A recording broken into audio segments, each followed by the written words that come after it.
tonight I thought we would do something a little different here today at Revolution Today.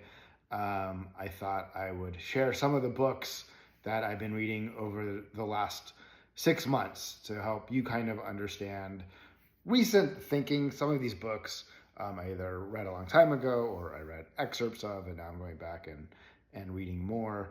But a lot of it is philosophy and some poems, poetry. So here, I will start with, I am reading John Locke's An Essay Concerning Human Understanding. And I read about the first 100 pages or so, which is basically the introduction and a little bit of chapter 1. But they're, I've only got 800 more pages to go, like 600 more. But I chose this versus 2 treatises of government because I've read excerpts, not hundreds of pages, but definitely pages worth of excerpts of that over the years. But this coming back to sort of our humanity, the earlier writing that he kept editing all the way up until his death. I believe there were 5 editions ultimately. I think that's what this captures. One of my favorites, John Stuart Mill on Liberty, rereading. I got about 20 pages in a while ago. I should pick it up. It's actually, for as thin as it is, it has some of the tightest leading there and kerning. It's all packed in pretty well, and it's tiny. But basically, just what it says on liberty and sort of boundaries of government and the person, right? Like where that wall should be. Maybe it's more of a fence with a gate. But definitely whatever we give up in liberty to the government, the government's going to take. So we should give up as little of it as possible, and also, have our own personal liberty, right? So what we afford each other in society, the space to be yourself. Oh, and also the marketplace of ideas. Brilliant. Which we'll talk about later is, when people talk about free speech, yes, the speech is free, the consequences aren't. So again, you can believe whatever you want, you can say whatever you want, but at a certain point, saying what you want and the freedom to say it, the speech itself, what you are arguing for or showing yourself to believe, has consequences in that marketplace of ideas, and not every idea wins or should win. They should be heard, but then, the value sort of lowers them accordingly, or raises them accordingly. A little while ago, like 6 months ago, I went through this The Last Day of Socrates. Some good learnings. What does it mean to think? Again, what is liberty? What is it to be in your own mind and having your freedom and ability to kind of say literally whatever? What are the consequences?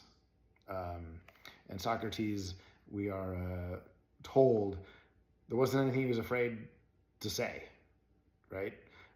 So again, he's living sort of what John Stuart Mill is saying. You can say whatever you want. Now, ultimately, for him, it's the state that steps in and says he's gone too far. But also, it's the state acting on behalf of, in theory, people in the community who say he has gone too far. But did he?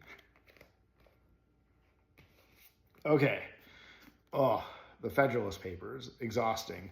And thank you to Charles R. Kessler and Clinton Rossiter for a long time ago putting this edition together. And it has the Declaration of Independence, which is a nice, noble document of FU to the King of England, and has some ideals, but obviously has no legal weight. But it also has the Constitution, which has in theory, all of the legal weight. And I read 71 of the 81. I can't remember if it's 81 or 82, maybe even 83. Oh, it has the Articles of Confederation too. 84. So I've read the first 71. Nope, 70. I stopped on 70. Hamilton. Whew. Hard to read, guys. I'm about to bring up The Wealth of Nations, which was written 10 years before this. Probably deals with a more difficult subject. Easier to understand. Oh, wait, hold on. Literally, where I just opened to. It's in bold. I mean, obviously the editor did that, well, I assume. Every man the least conversant in Roman history knows how often that republic was obliged to take refuge in the absolute power of a single man under the formidable title of dictator, as well as against the intrigues of ambitious individuals who aspired to the tyranny and the seditions of whole classes of the community whose conduct threatened the existence of all government, as against the invasions of external enemies who menaced the conquest and destruction of Rome. Again, this is, I mean, I happen to have stopped on the page before a few months ago. But hopefully I will finish this 13 and a half of these essays. They're a trudge. I do have over there the Anti-Federalist papers. I'll have to be honest, I don't know if I'm going to read them. Okay. I read this fun little treatise by a professor from UCLA Law School, Richard L. Hasen, A Real Right to Vote. He writes how a constitutional amendment can safeguard American democracy. To me, it's how a constitutional amendment can simply guarantee our rights as citizens. That amendment, of course, being every citizen 18 years and older simply gets to vote in every election at the local, state, and federal level. Full stop. Amazing. Okay. Plato's a symposium. A whole bunch of drunk dudes getting drunker and drunker, out telling stories for each other on love. Oh, there's so many different types of love. It's a really good read.